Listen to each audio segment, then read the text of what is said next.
Daugelis dar klausia manęs, kodėl maži vaikai suserga vėžiu. Labą dieną, aš esu Otilija Diaz ir šiandienos tema yra apie vaikus. Kodėl vaikai serga, kas atsitinka ir kuom serga ir kodėl tai vyksta aplamai.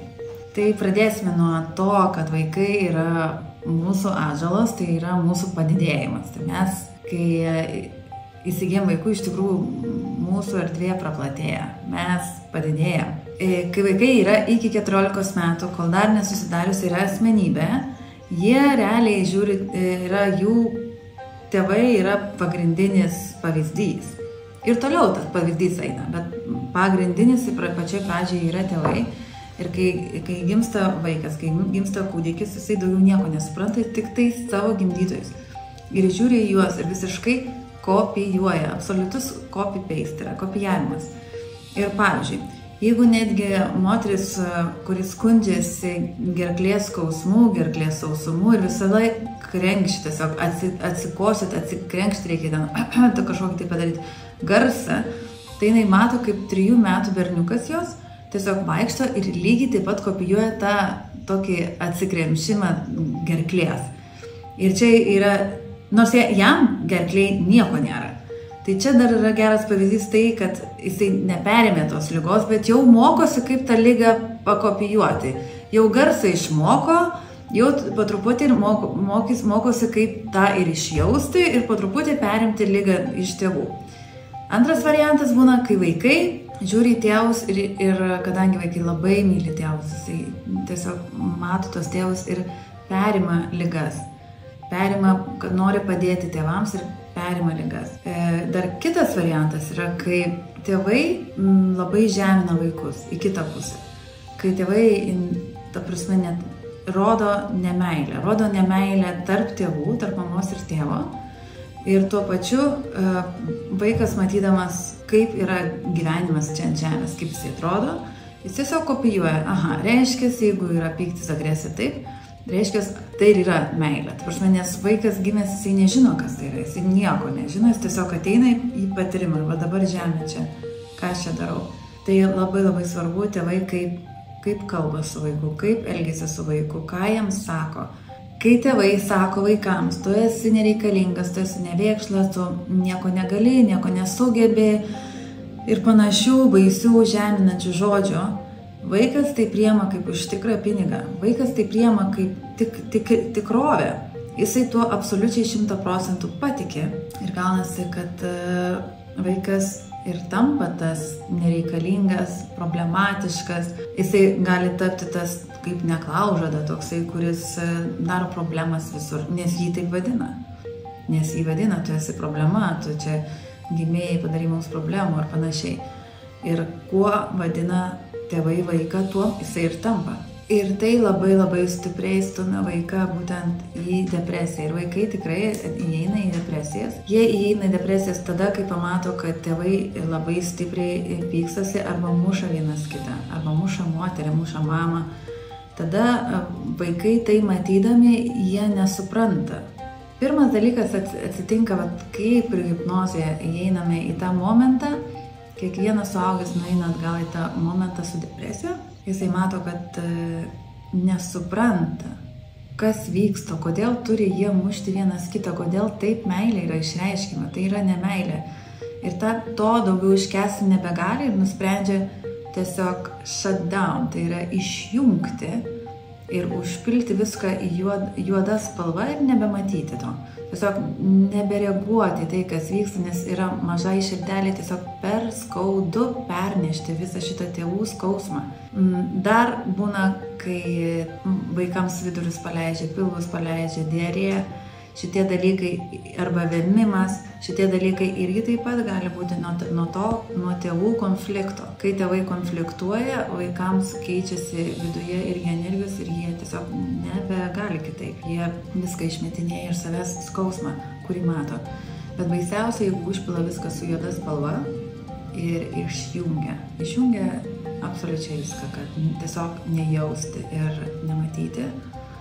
Ir dar tokiu atveju nuo depresijos uždeda antidepresantų kad kažkaip tai vis dėlto tam gyvenime gyventi, bet sumažinti jautrumą. Ir tai vaikams atsitinka. Ir vaikams atsitinka 9 metų, 11 metų ir tai vyksta paskui per visą gyvenimą 10-20 metų ir su tom gyvena. Tai tokios traumos vyksta lygiai taip pat, kai ir dar vadinama žeminamas vaikas ir jis aišku patiki tuo. Ir irgi labai lengva įeiti į depresiją. Irgi yra lengva tiesiog išjungti viską. Dar kitas variantas yra, kai yra labai nuobodu, kai visiškai nieko aplinkui nevyksta. Kai nėra aistros viduje, kai nėra nieko. Ir tada vėl vaikai išsijungia iš šito pasaulio ir pereina į kompiuterinius žaidimus, pereina į ekranus. Ir įsijungia į tą pasaulį. Ir paskui, jeigu bando jį ištraukti iš to ekraninio pasaulio, iš, pavyzdžiui, kažkokio tai žaidimų pasaulio, tai būna didžiulės isterijos. Didžiulės isterijos. Ir tėvai tikrai žino arba matė, arba žino iš kitų tėvų, kaip yra tiesiog beveik neįmanoma atimti kompiuterio arba susitarti su vaiku, kad mažiau naudoti kompiuterį, nes vaikas tiesiog tenais įsigyvena. Ir jos smegenys vystosi super greitai, labai greitai, ir jisai tiesiog tai priima kaip tikrą tikrovę. Ir jam čia tik tai lieka tai, kad kūnas, tik tai tiek, kad kūną palaikyti. Tai yra bet ką įdėti į kūną, nesvarbu, ar tai yra sveikas maistas, nesveikas maistas, tai yra nesvarbu, tiesiog bele ką įmesti į kūną, kad jisai išliktų gyvas ir kuo mažiau miegoti, alinti save, nes visiškai yra nesvarbu šitas pasaulis, šitoj pusėje, viskas yra kitoj pusėje. Ar žaidimai, ar depresija labai panašiai atrodo. Dar yra vienas dalykas, kai vaikai sustabdo augimą, savo augimą. Tiesiog visą tai tiesiog išjungia augimą, išjungia domėjimąsi pasauliu, išjungia domėjimąsi aplinka ir daugiau nebeauga. Ir buvo keli atvejai, kai kreipėsi būtent, kad įjungti iš naujo augimą. Būtent įjungti tai, kad augtų vaikas iš naujo, nėra lengva ir paprasta, bet tikrai yra įmanoma. Ir svarbiausia sureaguoti labai greitai. Ir iš tikrųjų lengviausia, aišku, įjungti tai su hipnoze, bet užima ne vieną sesiją, nes reikia tikrai daug visose vietose įjungti tą vėl įprotį valgyti, įprotį augti, įprotį, kad tie organai neišsijungtų. Ir tai yra irgi vienas būdas tokios kaip depresija, nors tai nėra visai depresija, bet kažkas panašaus. Susidomėjimas aplinka, aistra, matom, kai būna vaikai visiškai pradeda nebesidomėti arba rengtis tik tai juodai, tik tai viena spalva ir jeigu jie išorėje rengiasi jau juodai, tai galite patikrinti, kaip vidus atrodo, ar tikrai neužpilta ta juoda spalva viskas, ar tikrai nėra depresinė situacija. Jeigu ne, tai ne, bet tos juodos spalvos, tos pilkos spalvos visos yra iš tikrųjų stabdis. Vystymusi, stabdis augimui, stabdis vystymusi proto, stabdis vystymusi organų. Kad įjungti vėl augimą, kad vėl ateitų šviesa pas vaiką pasaulyje, kad vėl ateitų susidomėjimas pasauliu. Iš tikrųjų, tėvai turi labai daug pasistengti ir parodyti, kad šitas pasaulis irgi yra įdomus, kad šitam pasaulyje irgi yra įdomių dalykų, kad yra skonis, kad yra jutimas, kad yra išgirsti muziką galima, garsus, ragauti, uostyti, pajausti savo tos visus 5 sensus, 5 jutimus, gal dar 6 jutimą, sudominti šituo pasauliu, tikrai įsiaiškinti, kas yra svarbu vaikui, kas yra svarbu iš vidaus, kas yra įdomu.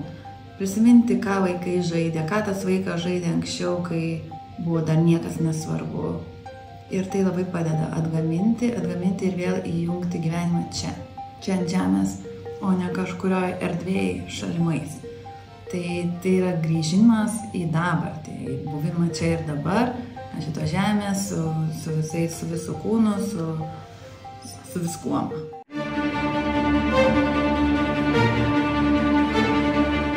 Daugelis dar klausia manęs, kodėl maži vaikai suserga vėžiu. Ir atsakymas yra toks, kad ne visada tai yra susijęs su šiuo gyvenimu, su šiuo gimimu netgi. Tai gali būti atsinešta iš praeitų gyvenimų ir tai net nesusijęs su jumis. Ir tie praeiti gyvenimai iš tikrųjų vyksta ir hipnozėje ne kartą esame papuolę į praeitus gyvenimus. Būtent tokias gilesnės, stipresnės ligas raunant su visa šaknim, su visų židiniu papuolam į praeitus gyvenimus. Tai atėjo klientė, kuri sirgo 4 stadijos vėžiu ir per vieną sesiją išrovėm visą vėžį atradom dar embrionę, dar negimusiam kūdikį ir atrodė, kad jau viskas mes atradom patį židinį.